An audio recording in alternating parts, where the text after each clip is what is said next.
Hamilton Ticats lose 43-35 to the Toronto Argonauts on Saturday night in overtime. Steve, Ticats had a fourth quarter lead and blew it and are now behind the 8-ball. Break down what happened in this game for me. Well, I think on both sides of the ball, they collapsed. Let's call it what it was. That was a collapse. I mean, it wasn't a choke or anything like that. That was really, and June Jones said it was the best they played in, what's he been here now, 5 games.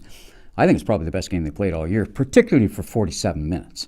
And then they just let the other team back in the game. They fell back on the habits that we've seen so much this year, notably 2-and-outs, not covering the guys you know are going to get the ball on big, big plays. How much did that remind you of Ottawa, that play to Posey? How much did it remind you of the play that put Ottawa into the Grey Cup 2 years ago? Very similar, same place, same part of the field. Yeah, there's a couple of things here. One is the pass to Tasker, that he's wide open and it's just off his fingertips. That's a situation where I think that's the nail in the coffin for the Argos. If they're in field goal range at the very least and lots of momentum at that point in time, It's too far. He misses it. They punt.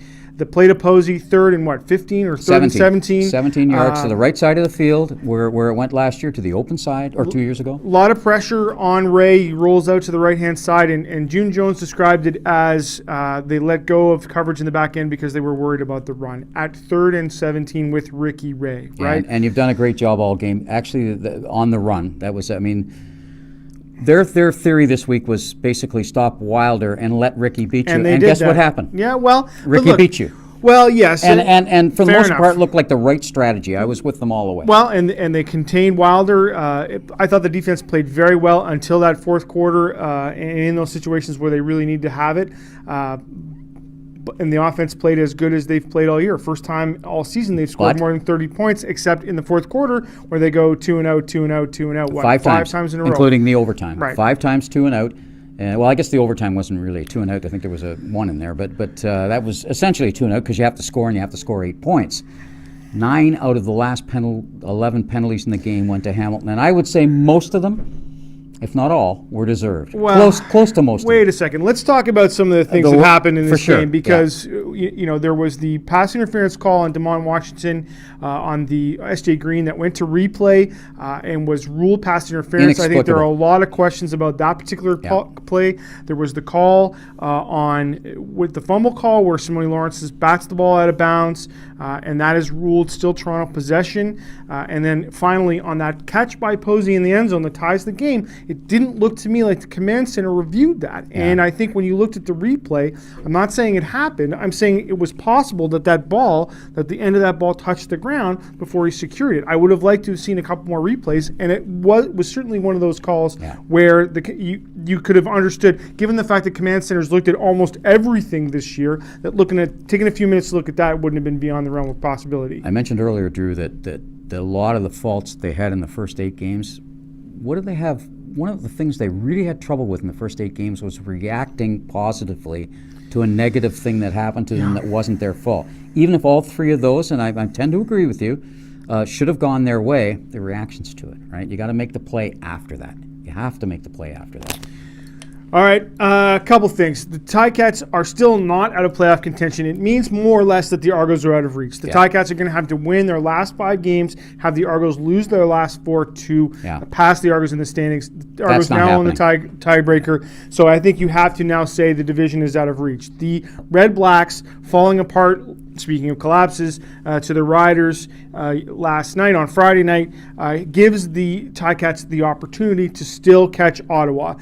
They're only 5 points back of Ottawa with 2 in hand, and they've got a game against Ottawa left. So that's still on the table. But it's still tough. It's still tough. Yeah, but losing this one turns, like, they go from being in the thick of it and having a real chance to now you need to really make it work. Drew, we always talk about 4-point games. This was about an 8-point game. Yeah, fair. In losing that, the difference there. Now, here's the other thing to think about.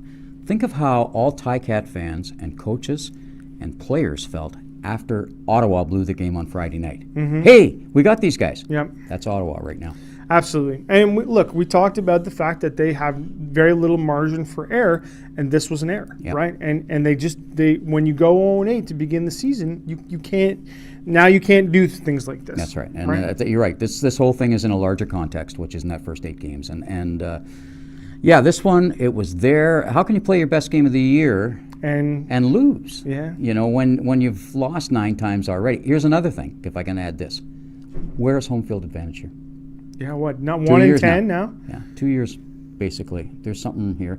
People are leaving the game, and we both noticed that. And I'm wondering does that cause the lack of home field advantage, or is that a reflection of it? Something bad's going to happen. Let's get out of here. Well, and I worry about the officiating too. There were a lot of people upset on Twitter and in the stands as well. I heard from people on Twitter who were watching the game saying, look, when you feel like the game, when officiating can't be trusted, it undermines your faith in the game. Yeah. It makes you not want to watch it because you can't depend on the officiating to be correct. You feel like the officiating is deciding games instead of players, and that's been an issue all year long. I agree, and I think it's a football-wide issue, and it has been, and part of that is just you just don't do enough games, right? You just can't as football officials as you're coming up, and even when you're in the pros, you just don't get enough in Canada opportunity to do it. You don't. It's not like baseball where you can do it 5 times a week, or hockey 10 times a week. This is a longer discussion because there are guys in the United States who who do lots of games. That's right. Well, they were bad for a long, long time too. Right. I mean, really bad, So I don't want to blame this on the officiating, okay? And June Jones didn't blame it on the officiating, and Simone Lawrence didn't blame it on the officiating either. He said that they had a chance, they had multiple chances to win this game, and didn't. And that has to be the takeaway, officiating or not. Yeah. Ticats had an opportunity, multiple opportunities to win this game, and didn't. And to seal it. Yep. When have they had a chance really to seal any games this year? It's probably their first opportunity, really. Yep. I mean, the 3 games they won were by 4-2-1. Yeah. So there was no chance to seal there. I mean, you have to make a big play, but this was going to take a full quarter of sealing, and they weren't even close. Make sure you check out 3 Nation. We'll have all the reports from the game as well as Steve's thoughts as well. Thanks for watching. I'm Drew Edwards. That's Steve Milton.